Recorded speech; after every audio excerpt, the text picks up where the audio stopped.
ಬೇರೆನಾ? ಊಟ ಮಾಡಿ ಸ್ವಲ್ಪ ತಾಂಬೂಲ ಹಾಕಿಕೊಳ್ಳೋದಕ್ಕೂ ಸಮಯ ಇರಬಾರ್ದು ಈ ನಿಮ್ಮ ದುಡಿಮೆಗೆ. ಈ ರೀತಿ ಪರಿಶ್ರಮ ಪಟ್ಟಿ ಈ ನಿಮ್ಮ ಪ್ರಕೃತಿ ಹೇಗ್ರಿ ಸರಿಯಾಗಿ ಉಳಿಯೋಕ್ ಸಾಧ್ಯ? ಛಾಯಾ, ಪ್ರಕೃತಿ ಕಡೆ ಗಮನ ಕೊಡ್ತಾ ಹೋದ್ರೆ ನಮ್ಮ ಆಫೀಸ್ನಲ್ಲಿ ನೌಕರ ಸಂಬಳ ಮಾಡೋದು ಯಾರೇ? ಮೊದಲನೇದಾಗಿ ಈ ತಿಂಗಳ ಕೊನೆ ದಿವಸ ಅವರು ಕಂಪನಿಯವ್ರದ್ದೆಲ್ಲ ನಮ್ಮ ಕೆಲಸಗಾರದೆಲ್ಲ ಪಗಾರನ ಫಿಕ್ಸ್ ಮಾಡಬೇಕು, ಅವರಿಗೆಲ್ಲ ಲೆಕ್ಕಾಚಾರ ಸರಿಯಾಗಿ ಇಡಬೇಕು. ಹಾಗಾಗಿ ಒಂದು ಅರ್ಧ ಗಂಟೆ ನಾನು ಬೇಗ ಹೋಗ್ಬಿಟ್ರೆ ನನಗೆ ಸುಲಭ ಅಲ್ವೇನೆ? ಆಫೀಸು ಆಫೀಸು ಆಫೀಸು ಈ ಆಫೀಸ್ ಕೆಲಸದ ಬರದಲ್ಲಿ ಮಾಡಿಕೊಂಡ ಹೆಂಡತಿಯ ಯೋಗಕ್ಷೇಮವನ್ನು ವಿಚಾರಿಸೋಕೆ ಸಮಯ ಇಲ್ಲದಂತಾಗಿದೆ ನಿಮ್ಗೆ. ಛಾಯಾ, ಯಾಕೆ ಇಷ್ಟು ಆವೇಶ ಮಾಡ್ತೀಯಾ? ನನ್ನಿಂದ ನಿನ್ಗೇನಾದ್ರೂ ಕೊರತೆ ಆಯ್ತೇನೆ? ಅಲ್ರಿ, ಆಗ್ದೇನ್ ಮಾಡಿತ್ತು? ನಮ್ಮ ಮದುವೆ ಆಗಿ ಎಷ್ಟು ದಿವಸ ಆಯ್ತು? ಹೆಚ್ಚಂದ್ರು ಒಂದು 6 ತಿಂಗಳಾಯ್ತು ಮಾರುತಿ. ಅಲ್ರಿ, 6 ತಿಂಗಳಲ್ಲಿ ನನ್ನನ್ನು ಎಷ್ಟು ಬಾರಿ ಸಿನಿಮಾಗೆ ಕರ್ಕೊಂಡು ಹೋಗಿದ್ರಿ? ಹೆಚ್ಚು ಅಂದ್ರೆ ಒಂದು 4 ಸಲ ಕರ್ಕೊಂಡು ಹೋಗಿರ್ಬೇಕು. ಸಾಕಾ? 4-6 ಬಾರಿ ಕರ್ಕೊಂಡು ಹೋದ್ರೆ ಈ ಮನೆಯಲ್ಲಿ ನಾನು ಒಬ್ಳೆ ಹೇಗ್ರಿ ಸಮಯ ಕಳಿಬೇಕು? ಈ ಹಳಾದ ಮನೆ ಕೆಲಸದಲ್ಲಂತೂ ನಿಮ್ ಜೊತೆ ಕುಳಿತುಕೊಂಡು 4 ಸರಸ ಸಲ್ಲಾಪದ ಮಾತಾಡ್ಲಿಕ್ಕೂ ಸಮಯ ಇಲ್ಲದಂತಾಗಿದೆ. ಈ ರೀತಿ ಜೀವನ ನನಗಂತೂ ತುಂಬಾ ಕಷ್ಟ ಆಗ್ತಾ ಇದೆ. ಇದ್ರ ಬಗ್ಗೆ ಏನು ಅಂತ ಯೋಚನೆ ಮಾಡ್ರಿ. ಛಾಯಾ, ಛಾಯಾ, ಯಾಕೆ ಸಿಟ್ಟು ಮಾಡ್ತೀಯ ನೀನು? ಇದು ಇವತ್ತು ಆಫೀಸ್ ಕೆಲಸವನ್ನ ಅರ್ಧ ಗಂಟೆ ಬೇಗ ಮುಗಿಸಿ ಬರ್ತೀನಿ. ಇವತ್ತು ಮಾತ್ರ ನೀನು ಹೇಳಿದ ಪಿಕ್ಚರ್ಗೆ ನಿನ್ನನ್ನು ಕರ್ಕೊಂಡು ಹೋಗ್ತೀನಿ. ನಿಜವಾಗ್ಲೂ? ಈಗ ನಿಮಿಷ ಸಿಟ್ಟು ಕಡಿಮೆ ಆಯ್ತಾ? ಈಗ ನಾವು ಏನ್ ಮಾಡೋದು? ಜೊತೆಯಾಗಿ ಜೊತೆಯಾಗಿ ಹಿತವಾಗಿ ಸೇರಿ ನಡೆಯುವ, ಸೇರಿ ನುಡಿಯುವ, ಜೊತೆಯಾಗಿ ಹಿತವಾಗಿ ಸೇರಿ ನಡೆಯುವ, ಸೇರಿ ನುಡಿಯುವ, ನನ್ನ ಬದುಕಲ್ಲಿ ಎಂದು ಬೆಳಕಾಗಿರು, ನನ್ನ ಉಸಿರಲ್ಲಿ ಎಂದು ಉಸಿರಾಗಿರು, ನಿನ್ನ ಬಿಡಲಾರೆ ನಾನೆಂದಿಗೂ.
ನೋಡು, ಆಫೀಸ್ಗೆ ಟೈಮ್ ಆಯ್ತು.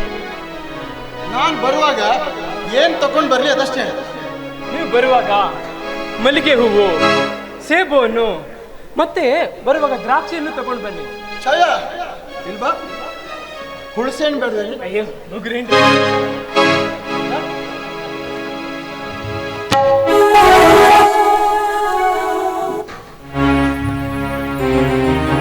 ಜೊತೆಯಾಗಿ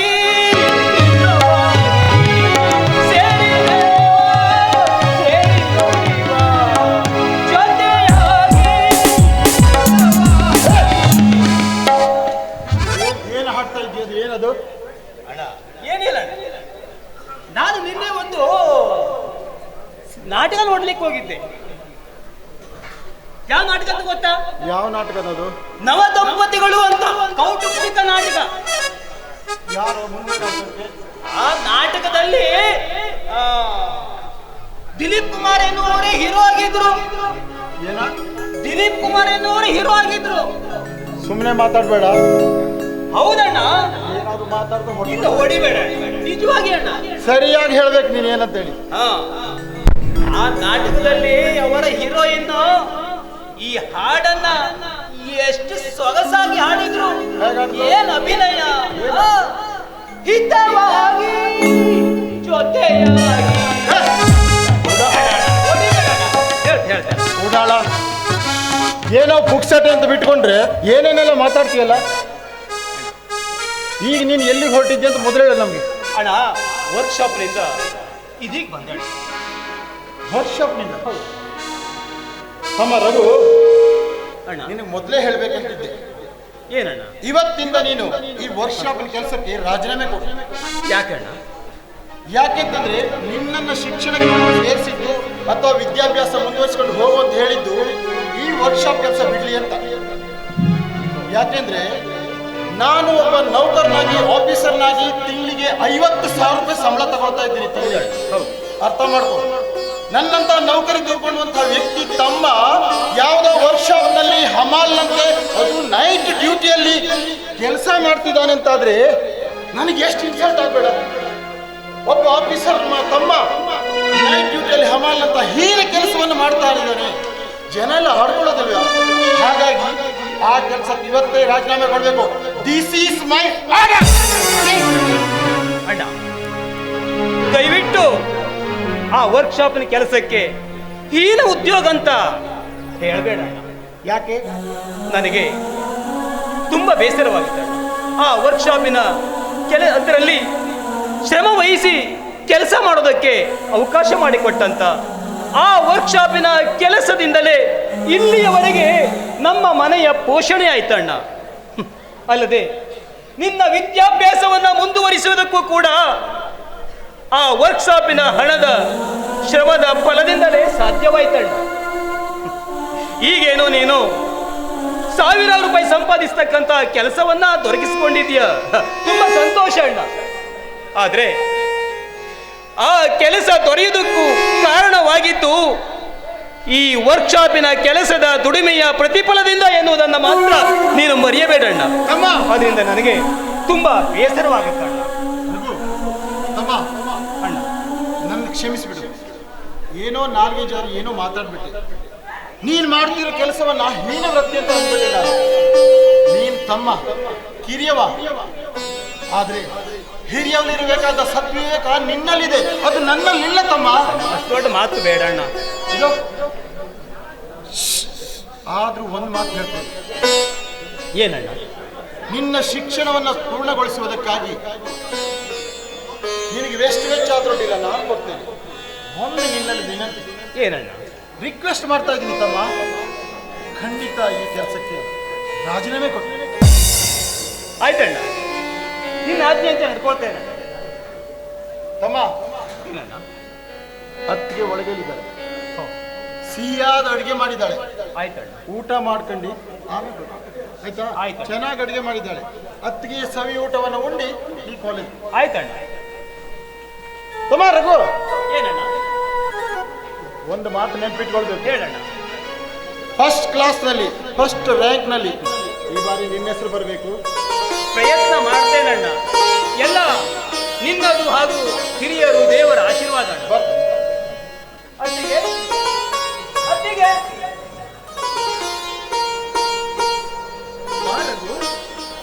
ಈಗ ಬಂದೆಯಾ? ಹೌದು ಅತ್ತಿಗೆ. ಅತ್ತಿಗೆ, ಮನೆಯಲ್ಲಿ ಅಮ್ಮ ಇಲ್ವೇನಮ್ಮ? ಓ, ಅವರೆಲ್ಲ ಇಂದು ತೋಟದ ನಾರಾಯಣ ದೇವಸ್ಥಾನಕ್ಕೆ ಹೋಗಿದ್ದಾರೆ. ನನಗೆ ಊಟಕ್ಕೆ ನೀಡದೆ ಹೋಗಿದ್ದಾರೆ ಇವರೆಲ್ಲ. ಅದೇಕೆ ರಘು? ನಿನಗೆ ಊಟ ನೀಡೋದಕ್ಕೆ ಈ ಮನೆಯಲ್ಲಿ ನಾನಿದ್ದೀನಲ್ವಾ? ನಾನು ನೀಡಿದ ಊಟ ನಿನಗೆ ಇಷ್ಟ ಆಗಲ್ವೋ ಅಥವಾ ನನ್ನ ಮೇಲೆ ಪ್ರೀತಿನೇ ಇಲ್ವೋ? ಯಾಕೆ ಹಾಗಂತೀಯ ಅತ್ತಿಗೆ? ಅತ್ತಿಗೆ ಎಂದರೆ ಹೆತ್ತಮ್ಮನಿಗೆ ಸಮಾನಳು ಅಂತ ಶಾಸ್ತ್ರವೇ ಹೇಳುತ್ತಿರುವಾಗ ನೀ ನೀಡಿದ ಅನ್ನ ನನಗೆ ವಿಷವಾಗುವುದುಂಟೆ? ಅತ್ತಿಗೆ, ನಿನ್ನ ಮೇಲೆ ನನಗೆ ಪ್ರೀತಿ ಗೌರವ ಎಲ್ಲ ಇದೆ ಅತ್ತಿಗೆ. ರಘು, ಏನು ಅದೆಲ್ಲ ಕೃತಕ ಪ್ರೇಮ. ನಿನಗೆ ನನ್ನ ಮೇಲೆ ನಿಜವಾದ ಪ್ರೀತಿಯನ್ನು ಬಿದ್ದಿದ್ರೆ ಈ ರೀತಿ ದೂರ ದೂರ ನಿಂತಿರ್ಲಿಕ್ಕೆ ಸಾಧ್ಯವೇ ಇಲ್ಲ. ನನ್ನೊಂದಿಗೆ ಕುಳಿತು ಮಾತಾಡ್ತಿದ್ದೆ, ನಿಂತ್ಕೊಂಡು ತಪ್ಪಿಕೊಳ್ತಿದ್ದೆ. ಆದ್ರೆ ನನ್ನ ಮೇಲೆ ಪ್ರೀತಿನೇ ಇಲ್ಲ ಅಂದಾಗ ಅವೆಲ್ಲ ಹೇಗೆ ಸಾಧ್ಯ ರಘು? ಕ್ಷಮಿಸು. ಕಾಲೇಜು ವರ್ಕ್ಶಾಪ್ ಅಂತ ಓಡಾಡ್ತಿದ್ದ ನನಗೆ ನಿನ್ನೊಂದಿಗೆ ಕುಳಿತು ಮಾತಾಡುವುದಕ್ಕೆ ಅವಕಾಶವೇ ಸಿಗಲಿಲ್ಲ. ಹಾಗಾಗಿ ಏನೋ ಚಿಕ್ಕ ತಪ್ಪು ಘಟಿಸಿರ್ಬೇಕು ಅತ್ತಿಗೆ. ಇನ್ನು ಮುಂದೆ ಹಾಗಾಗಲ್ಲ. ಯಾಕೆ ಗೊತ್ತಾ? ಇವತ್ತು ಅಣ್ಣ ವರ್ಕ್ಶಾಪಿನ ಕೆಲಸಕ್ಕೆ ರಾಜೀನಾಮೆ ಕೊಡಿಸ್ಬಿಟ್ಟ. ಹೌದು ಅತ್ತಿಗೆ, ಇನ್ನೇನಿದ್ರು ಕಾಲೇಜಿಗೆ ಹೋಗೋದು, ನೇರವಾಗಿ ಮನೆಗೆ ಬರೋದು, ನಿನ್ನ ಹತ್ರ ಕುಳಿತುಕೊಂಡು ನಗನಗ್ತಾ ಮಾತಾಡ್ತಾ ಇರ್ಬೋದು ಅತ್ತಿಗೆ. ನಿಜವೇ ರಘು? ನಿನ್ನ ಆಡಿಯಾಗಿ ನಿಜ ಅತ್ತಿಗೆ. ನನ್ನ ಮುದ್ದು ಕಣೋ ರಘು. ನೀನ್ ಸದಾ ನನ್ನ ಜೊತೆ ನಲಿದಾಡ್ತಾ ಇದ್ರೆ ನಾನು ಎಷ್ಟು ಆನಂದವಾಗಿರ್ತೀನಿ ಗೊತ್ತಾ? ನಿಮ್ಮಣ್ಣ ತುಂಬಾ ರಸಿಕರು. ಯಾವತ್ತು ಆಫೀಸಿಗೆ ಡ್ಯೂಟಿ ಅಂತಾನೆ ಸಾಯ್ತಿರ್ತಾರೆ. ನನ್ನ ಆಸೆ ಆಮಿಷಗಳ ಬಗ್ಗೆ ಯೋಚನೆ ಮಾಡಲ್ಲ. ನೋಡ್ರಗು, ನೀನು ಹೇಳು, ನನಗೆ ಪ್ರೀತಿ ಬೇಡ್ವೆ, ಸುಖ ಬೇಡ್ವೆ, ನಿನ್ನಿಂದಾದ್ರೂ ತೃಪ್ತಿ ದೊರೆಯುವಂತಾದ್ರೆ? ರಘು, ಹೂವಿಂದ ಹೂವಿಗೆ ಜೇಂಕಾರ ಮಾಡುತ್ತಾ ಹಾರುವ ದುಂಬಿಗಳು, ರಂಗು ರಂಗಿನ ಪಾತರಕಿತ್ತಿಗಳು, ಬಣ್ಣ ಬಣ್ಣದ ಚಿಟ್ಟೆಗಳು, ಎತ್ತ ನೋಡಿದರೂ ಮನಸ್ಸಿಗೆ ಮುದ ನೀಡುವ ಸುಂದರ ಪರಿಸರ, ಋತುಮಾನಕ್ಕೆ ಅನುಗುಣವಾಗಿ ಬಣ್ಣವ ತೊಟ್ಟಂತೆ ಕಂಗೊಳಿಸೋ ಈ ಭೂರಮಣಿ, ಈ ಸ್ವಚ್ಛಂದವಾದ ಪರಿಸರದಲ್ಲಿ ನಾವಿಬ್ಬರೇ ಒಬ್ಬರನ್ನೊಬ್ಬರು ಈ ಲೋಕವನ್ನು ಮರೆತು ವಿಹರಿಸೋಣ. ಬಾರಗು.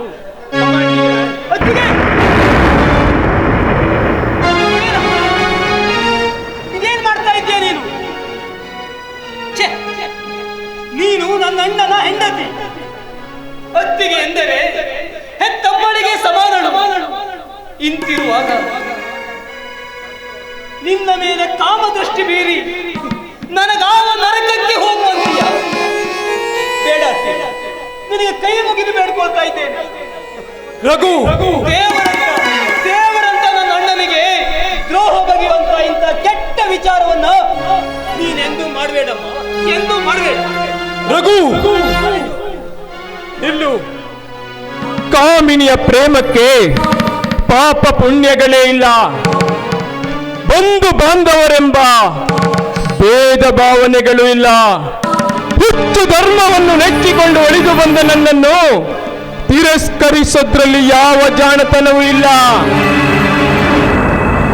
ಸುಮ್ಮನೆ ನನ್ನ ಮಾತು ಕೇಳು, ನನ್ನ ಆಸೆನ ಈಡೇರಿಸಿಕೊಡು.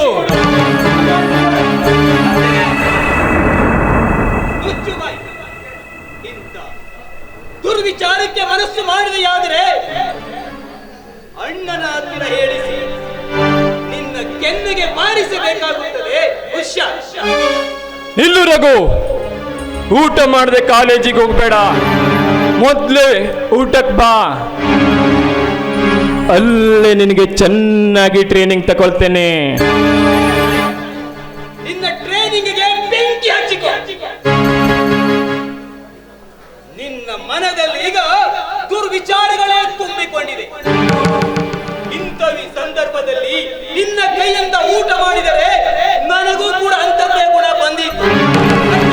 ಇಲ್ಲು ಹಾಗಿದ್ರ ನಾನು ನೀಡಿದ ಊಟ ಉಣ್ಣಲ್ವೇನೇನು? ಉಣ್ಣುತ್ತೇನೆ, ಆದ್ರೆ ಈಗ ನಿನ್ನ ಮನಸ್ಸಿನಲ್ಲಿರುವ ದುರ್ಗುಣಗಳೆಲ್ಲ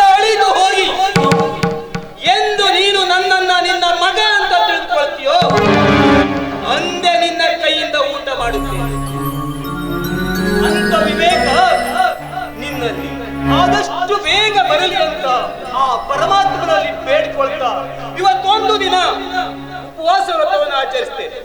ಬರ್ತೇನೆ. ನಮಸ್ಕಾರ.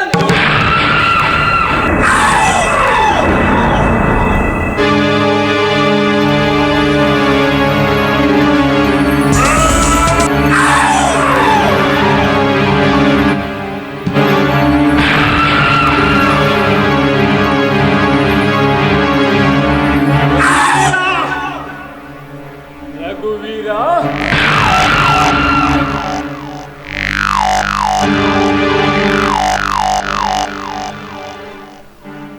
ಸುಕೋಮಲೆಯಾದ ಹೆಣ್ಣೊಬ್ಬಳು ಕೈ ಹಿಡಿದು ಕೂಗಿ ಕೂಗಿ ಕರೆದರು. ದೂಡಿ ಹೋದೆಯಲ್ಲ, ಹೋದರೆ ಹೋಗೋ, ಮುಂದೆ ಕಾದಿದೆ ನಿನಗೆ ಮಾರಿ ಹಬ್ಬ. ರಘುವೀರ, ಹೆಣ್ಣು ಅಂದರೆ ಇಷ್ಟೊಂದು ಕಡೆಗಣಿಸಿದೆಯಾ? ಹೆಣ್ಣಿನಿಂದ ನಡೆಯಿತು ರಾಮಾಯಣ, ಹೆಣ್ಣಿಂದಾಗಿ ನಡೆಯಿತು ಮಹಾಭಾರತ. ಹೇ ಮುಟ್ಟಾಳರ, ಕೃತಜ್ಞತೆ ಇಲ್ಲದ ಗಂಡು ಸಂತಾನವೇ, ಗತ ಇತಿಹಾಸದ ಪುಟಗಳನ್ನೆಷ್ಟು ಒಮ್ಮೆ ತೆರೆದು ನೋಡಿ. ತಮ್ಮ ಪ್ರಾಣವನ್ನು ಲೆಕ್ಕಿಸದೆ ಕಾಡಿಯಾಗಿ ಶತ್ರು ಸೇನೆಯೊಂದಿಗೆ ಹೋರಾಡಿ ಕೋಟಿ ಕೋಟಿ ಸೈನಿಕರ ತಲೆಗರುಳಿ ಅಭಾಗಿನಿಯರಾದ ಅದೆಷ್ಟು ಹೆಣ್ಣುಗಳಿಗೆ ವೈದವ್ಯ ಪ್ರಾಪ್ತಿಯಾಯಿತು. ಇದರ ಹಿಂದಿರುವ ಶಕ್ತಿ ಕೂಡ ಒಂದು ಹೆಣ್ಣು ಅನ್ನೋದನ್ನ ಮಾತ್ರ ಮರೆಯಬೇಡಿ. ರಘುವೀರ, ತಪ್ಪು ಮಾಡಿಬಿಟ್ಟೆ. ಸುಕೋಮಳೆಯಾದ ಹೆಣ್ಣೊಬ್ಬಳು ತನ್ನ ಒಡಲಲ್ಲಿ ಹುಟ್ಟಿ ಹರಿಯುವ ಆಸೆಯ ಜ್ವಾಲೆಯನ್ನು ತಣಿಸಿಕೊಳ್ಳಲು ತಾನಾಗಿ ಕೈ ಹಿಡಿದು ಕರೆಯುತ್ತಿದ್ದರು. ಸೂಡಿ ಹೋಗುವಷ್ಟು ಸೊಕ್ಕು ಬಂದಿದ್ದ ನಿನಗೆ. ರಘುವೀರ, ಜೀವನದುದ್ದಕ್ಕೂ ನಿನ್ನ ಜೀವನ ಕಣ್ಣೀರಿನಲ್ಲೇ ಕೈ ತೊಳೆಯುವ ಹಾಗೆ ಮಾಡಲಿಲ್ಲ. ನನ್ನ ಹೆಸರು ಛಾಯಾ ದಿಲೀಪನೇ ಅಲ್ಲ.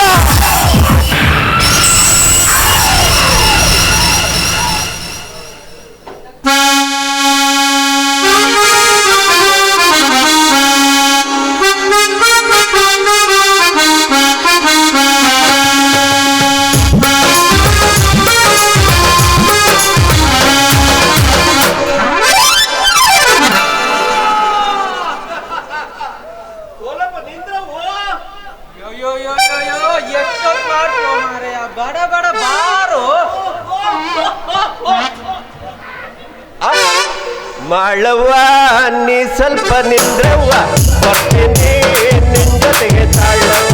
ಮಾಳವ್ವ, ನೀ ಸ್ವಲ್ಪ ನಿಂದ್ರವ್ವ, ಬರ್ತೀನಿ ನಿನ್ ಜೊತೆಗೆ ತಾಳವ್ವ. ತಾಳಿ ಕಟ್ಟಿ ನಿನ್ನ ಕೈ ಹಿಡಿದನಲ್ಲ ನಿನ್ನ, ತಾಳಿ ಕಟ್ಟಿ ನಿನ್ನ ಕೈ ಹಿಡಿದನಲ್ಲ ನಿನ್ನ.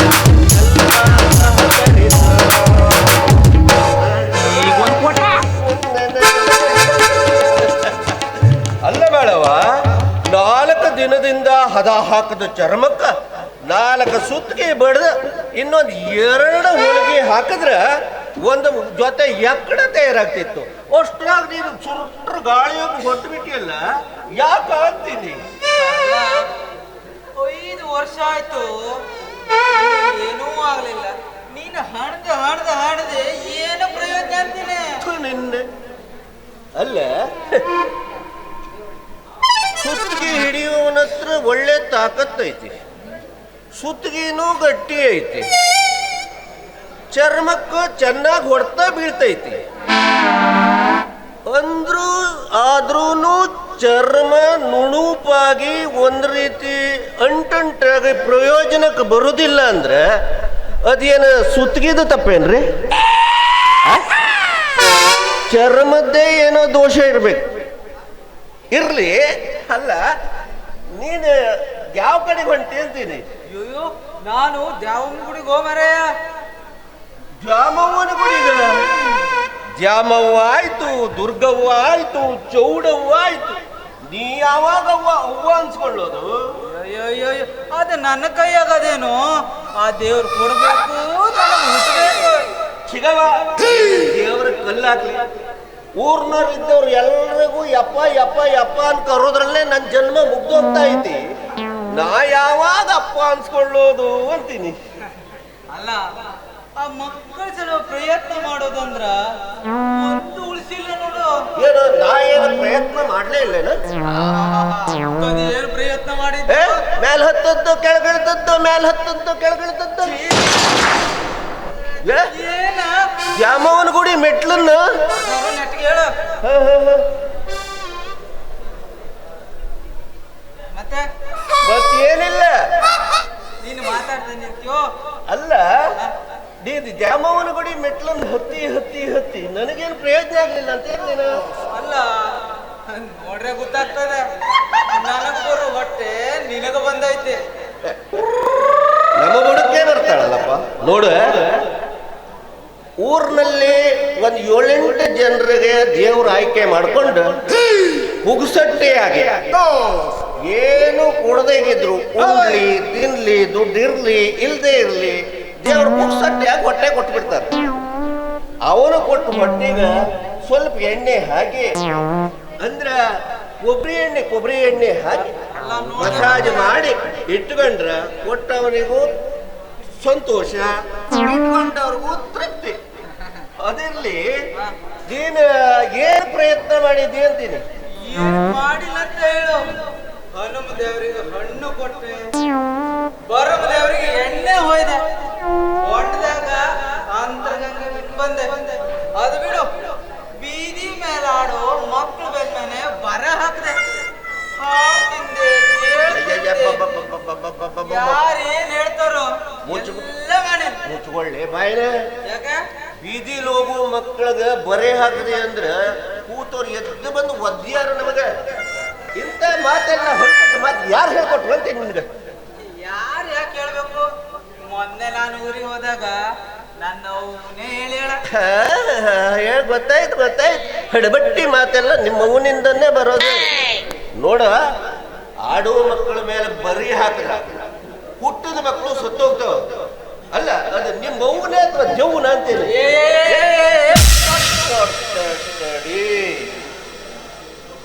ಹೆಂಡ್ರಾದವರು ಗಂಡನ ಮೇಲೆ ಹಗಲೊತ್ತಿನಲ್ಲಿ ಮೈ ಮೇಲೆ ಏರ್ ಬರೋಕಿಲ್ಲ ನೋಡು. ಮತ್ತ ರಾತ್ರಿ ಹೊತ್ನಾಗ ಬರ್ಬೇಕೇನ? ಅದೇ ಒಂದ್ ನಮನೆ ಮಜಾ ಇರ್ತೈತಿ ಬಿಡು. ಅದಿರ್ಲಿ, ಅಲ್ಲ, ನನ್ನ ಅವನಿಗೆ ದೇವ್ ಅನ್ಲಿಕ್ಕೆ ಅಂತದೇ ನನ್ನೇ ಮಾಡ್ಯಾಳಂತ. ಹೋಗಲ್ಲ. ಮೊನ್ನೆ ದಿನ ನಿಮ್ಮ ಊರಿಗೆ ಹೋಗಿದ್ನಲ್ಲ, ಜೀಗದ ಕೆನ್ನಿ ಮೇಲೆ ಹೊಡಿಬೇಕನ್ನೋಂತ ಸಿಟ್ಟು ಬಂದಿತ್ತ ನಿಮ್ಮ ಅವನ ಮೇಲೆ. ಕೆನ್ನೆಗೆ ಬಡಿಸ್ಕೊಳ್ಳುವಂಥದ್ದು ಅಂತದೇನ್ ಕೆಲಸ ಮಾಡ್ಯಾಳಂತ? ನೋಡ, ಇಂಥದ್ದೆಲ್ಲ ಮಾತು ಕೇಳಿ ಬೇಡಪ್ಪ ನೀನು ಊರಿಗೆ ಕರ್ಕೊಂಡು ಬಂದ್ಬಿಡೋಣ ಅಂತ ಹೇಳಿ ಹೋದ್ನಾ.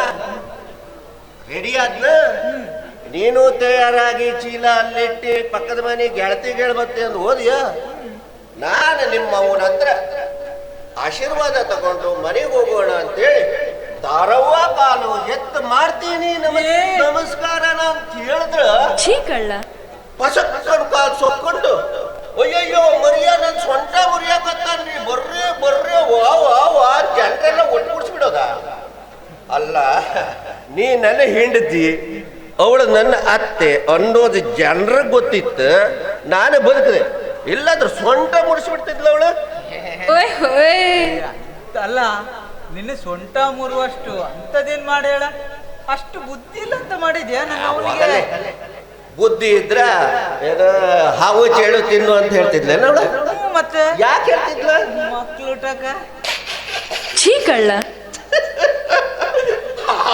ಹಾವು ಹಾವು ಚೇಳು ತಿಂದಿ ಮಕ್ಕಳಾಗತ್ತ ನೀನು ಹೊತ್ಗಾಕಿ ಜನ್ಮ ಮಾಡಿಲ್ಲ ನೀನು ಅಲ್ಲ ವಿಷಯ ಏನ್ ಸತ್ಗಿತ್ತು ಇವತ್ತ ಸತ್ರ ಸಾವಲ್ ಯಾಕೆ ಮಾರಯ್ಯ ಒಟ್ಟು ನನಗ್ ಮಕ್ಳಾದ್ರೂ ಸಾಕು ನಿನ್ನ ನೀನೇ ಸತ್ತ ಮೇಲ ಹೆಂಗಾಗ್ತಾವ ಮಕ್ಕಳು ನಿನಗ ಅಂದ್ರ ನನಗ ಇನ್ನೊಂದು ಮದುವೆ ಮಾಡ್ಕೊಳ್ಳಿ ಅಂತ ಏನು ಮತ್ತೆ ನನಗ ನನ್ನ ಕೊಂದು ಇನ್ನೊಂದು ಮದುವೆ ಮಾಡ್ಕೊಳ್ಳೋ ವಿಚಾರ ನಿಂಗ ಎಷ್ಟಾರೋ ಆಯ್ತು ನಿನಗೆ ಮದುವೆ ಆಗೋರು ಹುಚ್ಚು ಬಾ ಮನೆಗೆ ಮಾಡ್ತೀನಿ ನಿನಗೆ ಮದುವೆನ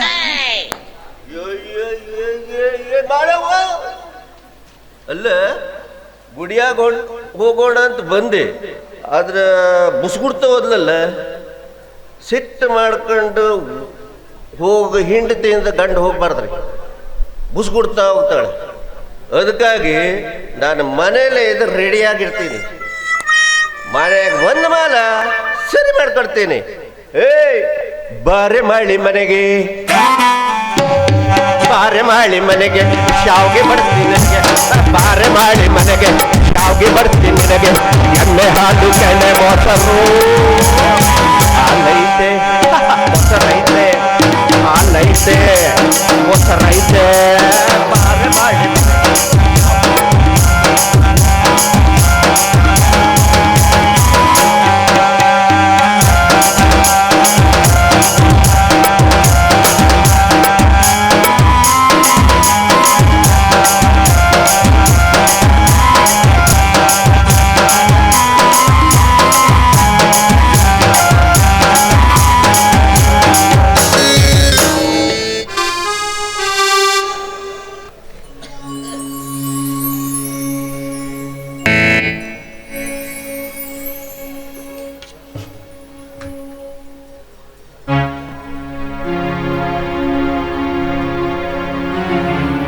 ಇದೋ ನೋಡಿ ಈ ಮನೆಯ ದುಷ್ಟ ವಾತಾವರಣವನ್ನ ನಾನಿನ್ನು ಸಹಿಸಲಾರೆ. ಈ ದಿನ ಯಾವುದಾದರೊಂದು ಇತ್ಯರ್ಥವಾಗಲೇಬೇಕು.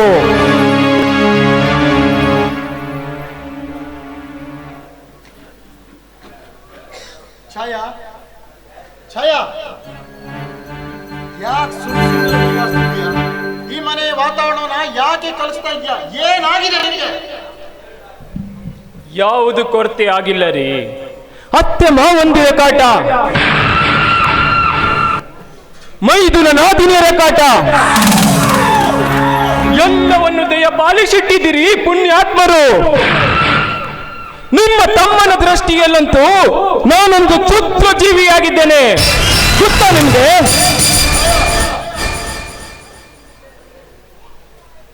ಈ ಮನೆಯ ವಾತಾವರಣವನ್ನು ಹಾಳು ಮಾಡಿದ್ದಲ್ಲದೆ ಈ ಮನೆಯಲ್ಲಿ ಹುಟ್ಟಿ ಬೆಳೆದ ನನಗೆ ಈ ಮನೆಯಲ್ಲಿದ್ದವರ ಗುಣಾವಗುಣಗಳ ಬಗ್ಗೆ ನೀನು ಹೇಳಬೇಕ? ನನಗೆ ನನ್ನ ದೃಷ್ಟಿಯಲ್ಲಿ ಸತ್ಯ ಜೀವಿಗಳಾಗಿರೋ ನನ್ನ ತಂದೆ ತಾಯಂದಿರು, ತಂಗಿ ತಮ್ಮಂದಿರು ನಿನ್ನ ದೃಷ್ಟಿಯಲ್ಲಿ ಅದು ಹೇಗೆ ಕ್ರೂರವಾದ್ರು?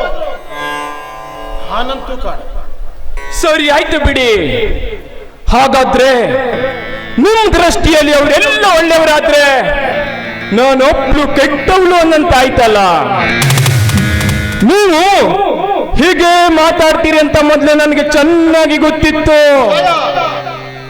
ಹಾವು ತನ್ನ ಹುತ್ತಿನ ಕಡೆಗಳದೆ ಬೇರೆ ಕಡೆ ಜಾರೋದಕ್ಕೆ ಸಾಧ್ಯವೇ? ಮುಖ್ಯ ನಮ್ಮಪ್ಪನ ಮಾತು ಕೇಳಿ ನಾನು ತಪ್ಪು ಮಾಡಿಬಿಟ್ಟೆ. ಈಗ್ಲಾದ್ರೂ ಏನಾಯ್ತು? ನನ್ನನ್ನ ತವರು ಮನೆ ಕಳಿಸ್ಬಿಡಿ. ನೀವು ನಿಮ್ಮ ಬಂಧು ಭಗಿನಿ, ನಿಮ್ಮ ತಂದೆ ತಾಯಿಗಳು ಎಲ್ಲರೂ ಚಂದ್ರವಾಗಿ ಇರುವಂತೆ. ಛಾಯಾ, ಏನೇನೋ ಮಾತಾಡಿ ನನ್ನ ತಲೆ ಕೆಡಿಸ್ಬೇಡ. ಮೊದಲೇ ಕೆಲಸ ಮಾಡಿಕೊಂಡು ನನ್ನ ದೇವೆಲ್ಲ ಹಣ್ಣಾಗಿ ಹೋಗಿದೆ. ಸ್ವಲ್ಪ ರೆಸ್ಟ್ ಬೇಕು ನನಗೆ. ನೋಡು, ನನ್ನ ತಮ್ಮನ 2 ವರ್ಷದ ಶಿಕ್ಷಣ ಮುಗಿಲಿ. ಆತ ಯಾವ್ದಾದ್ರು ನೌಕರಿ ಹಿಡಿತಾನೆ. ಆಮೇಲೆ ಆತ ಬೇರೆ ಮನೆ ಮಾಡ್ಲಿಕ್ಕೂ ಹೋಗ್ತಾನೆ. 2 ವರ್ಷದವರೆಗೆ ನೀನು ಕಾಲವನ್ನ ಕಳಿ. ಆಯ್ತಾ ಛಾಯಾ? ಸರಿ, ನಿಮ್ಮ ಬಣ್ಣದ ಮಾತು ನನಗೆ ಬೇಕಾಗಿಲ್ಲ. ನೀವು ನನ್ನ ಮನ ತೃಪ್ತಿಪಡಿಸುತ್ತಾದ್ರೆ ಎರಡರಲ್ಲಿ ಒಂದು ಆಗ್ಲೇಬೇಕು. ಒಂದು, ಈ ಮನೆಯವರೆಲ್ಲರೂ ಕೂಡ ನಾನು ಹೇಳಿದಂಗೆ ಕೇಳ್ಕೊಂಡು ಬಿದ್ದಿರ್ಬೇಕು. ಇಲ್ಲ ಈ ಮನೆ ಬಿಟ್ಟು ಹೊರಟೋಗ್ಬೇಕು.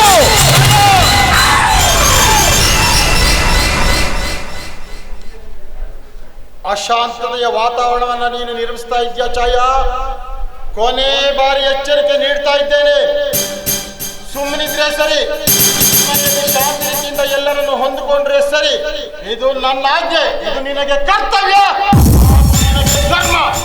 ನಾನು ಅದಕ್ಕೆ ಅಲ್ಲ ಅಂದೇನ್ರಿ. ನಿಮ್ಮೊಬ್ಬರ ಆಜ್ಞೆ ಮಾತ್ರ ಪಾಲಿಸೋಕೆ ನಾನು ರೆಡಿ. ಆದ್ರೆ ಈ ಮನೆಯ ಹಿರಿಯ ಕಿರಿಯರೆಲ್ಲ ಆಜ್ಞೆ ಪಾಲಿಸೋಕೆ ನಾನೇನು ಈ ಮನೆಗೆ ದಾಸಿಯಾಗಿ ಬಂದಿಲ್ಲ.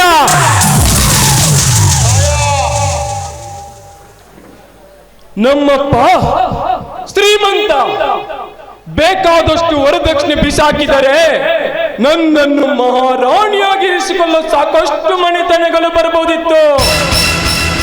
ಆದ್ರೆ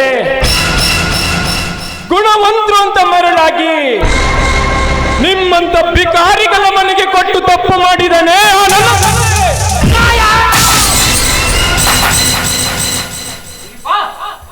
ಏನಮ್ಮ ಮಧ್ಯವರ್ತಿಯ ನೀನು? ತಲೆ ಏನಾದ್ರೂ ಸರಿ ಇದೆಯಾ ನಿನಗೆ? ಶ್ರೀಮಂತರ ಹೆಣ್ಣನ್ನು ತಂದ್ಕೊಂಡು ನಾವೀಗ ಭಿಕಾರಿಗಳಾಗ್ತಾ ಇದ್ದೇವೆ ಅಂತ ಮಾತನಾಡ್ತಾ ಇದ್ದಾರೆ.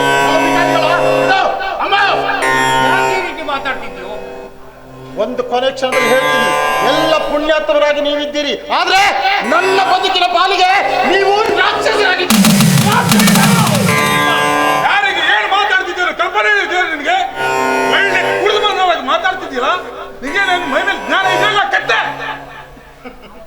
ಅಪ್ಪ ನಿಜಪ್ಪ, ನಾನು ಕತ್ತೆಯಾಗಿ ದುಡಿದದ್ರಿಂದಲೇ ಈ ಮನೆಯಲ್ಲಿ ಇಷ್ಟುವರೆಗೆ ನನ್ನ ಮರ್ಯಾದೆ ಹರಾಜಾಗ್ತಾ ಇದೆ. ಎಷ್ಟು ಕೀಳುಮಟ್ಟ ಕಳೀತಾ ಇದೆಯಪ್ಪ.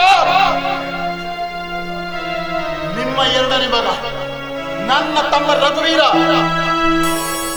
ಅಣ್ಣನ ಹೆಂಡತಿಯಾದ ಅತ್ತಿಗೆಗೆ ಏನಾದ್ರೂ ಮಾತನಾಡಿದ್ರೆ ಅದು ನಿನಗೆ ಚಂದ ಕಾಣ್ತದೆ ಅಪ್ಪ, ಚಂದ ಕಾಣ್ತದೆ. ಇದು ನಿನಗೆ ನ್ಯಾಯ ಅಲ್ವಾ? ನ್ಯಾಯ ಅಲ್ವಾ ಅಪ್ಪ? ಅವನ ತಮ್ಮನ ಸುದ್ದಿ ಮಾತ್ರ ಎತ್ಬೇಡ. ಇವತ್ತಿನಿಂದ ನನಗವ ಕಡು ವೈರಿ.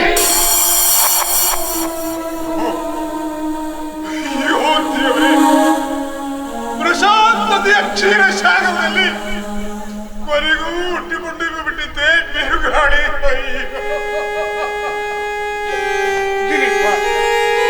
ದಿಲೀಪ, ಸಾರ ಸಾರ ವಿಚಾರ ಮಾಡದೆ ಹರಿದವರ ಮನಸ್ಸನ್ನು ನೋಯಿಸಬೇಡ ಮಗು. ಈ ಮನೆಯಲ್ಲಿ ಒಂದು ನರಪಿಳ್ಳೆ ಸಹಿತ ನಿನ್ನ ಹೆಂಡತಿಗೆ ಎದುರಾಡೋರಿಲ್ಲ. ಬೇಕಾದ್ರೆ ನಿನ್ನ ಹೆಂಡತಿ ಛಾಯಳನ್ನ ಕೇಳ. ನಾನದಕ್ಕೆ ಅಲ್ಲ ಅಂದೇನ್ರಿ.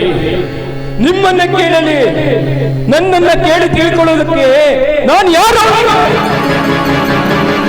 ಛಾಯ ತಾಯಿ, ನೀನಿನ್ನೂ ಚಿಕ್ಕವಳಮ್ಮ, ಅದು ನನ್ನ ಕೈ ಮುಗಿದು ಕೇಳ್ಕೊತಿದ್ದೇನೆ. ನನ್ನ ಮಾತನ್ನು ಸ್ವಲ್ಪ ಕೇಳು. ನೋಡು, ಹಾಲು ತುಂಬಿದ ಕೊಡದಲ್ಲಿ ಒಂದೇ ಒಂದು ಹನಿ ಉಪ್ಪು ಬಿದ್ದರೆ ಸಾಕು, ಕ್ಷಣಾರ್ಧದಲ್ಲಿ ಹಾಲೆಲ್ಲ ಕೆಟ್ಟು ಹೋಗ್ಬಿಡ್ತದೆ. ಕೆಟ್ಟು ಹೋದ ಹಾಲನ್ನ ಪರಿಶುದ್ಧಗೊಳಿಸಲು ಸೇರು ಸಕ್ಕರೆ ಸುರಿದ್ರೂ ಸಾಧ್ಯವಾಗುವುದಿಲ್ಲ. ಅಂದ್ರೆ ಕೂಡು ಕುಟುಂಬ ಎಂದರೆ ಹಾಲು ತುಂಬಿದ ಕೊಡ ಇದ್ದಾಗೆ. ಅದರಲ್ಲಿ ನಿನ್ನ ದುರ್ಬೋಧನೆ ಉಪ್ಪು ಬೆರೆಸುವ ಮುನ್ನ ಒಮ್ಮೆ ನಿನ್ನ ಮನಸ್ಸನ್ನು ನೀನು ಕೇಳಕೋ, ಇದು ಒಪ್ಪಿದೆಯಾ ಅಂತ. ಯಾವುದಕ್ಕೂ ದುಡುಕಬಾರದಮ್ಮ. ಮನುಷ್ಯರಾದ ಮೇಲೆ ಸಾರಾಸಾರ ವಿಚಾರ ಮಾಡಬೇಕು ತಾಯಿ.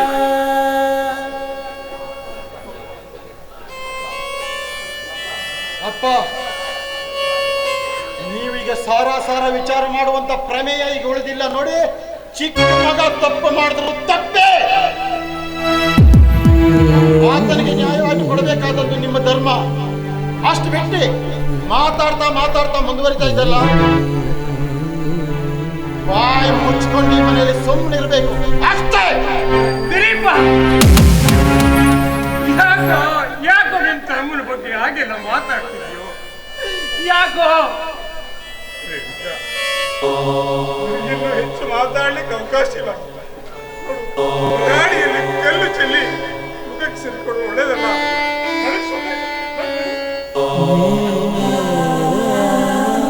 ಛಾಯಾ,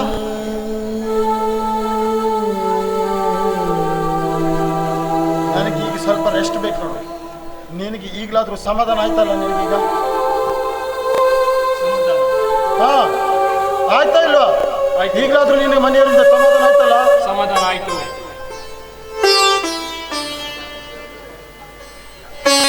ನೋಡಿ, ಈಗಲಾದ್ರೂ ನಿಮ್ಗೆ ಸಮಾಧಾನ ಆಯ್ತಲ್ಲ?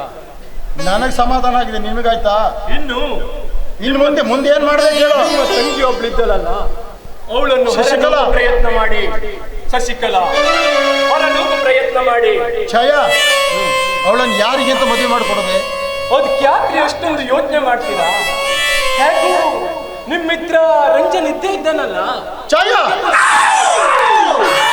ಹೇಳಿ ಕೇಳಿ ಉಡಾಳ್ ನನ್ನ ಮಗವ. ಮೊನ್ನೆ ಅಷ್ಟೇ ಕೇಳಿದ್ದಾನೆ ಕುಡಿತಾ ಇದ್ದಾನೆ ಅಂತ. ಛಾಯಾ, ಅವನಿಗೆ ಕೊಟ್ರೆ ನನ್ನ ತಂಗಿ ಬಾಳು ಸರಳವಾಗಬಹುದೇನೆ?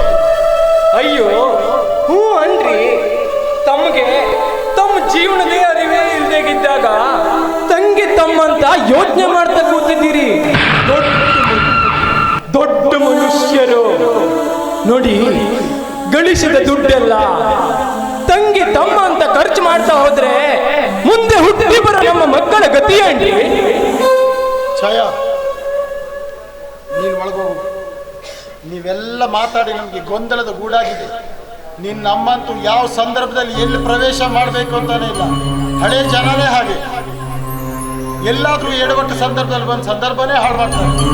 ಅಮ್ಮನಂತೆ ನೀನಾಗಬೇಡ, ಸುಮ್ಮನೆ ಒಳಗೋಗು. ತಲೆಯೆಲ್ಲ ಏನೋ ಆಗ್ತಾ ಇದೆ. ನಾನು ಸ್ವಲ್ಪ ಹೊತ್ತು ವಿಶ್ರಾಂತಿ ಮಾಡಿಕೊಂಡು ವಿಚಾರ ಮಾಡ್ತೀನಿ.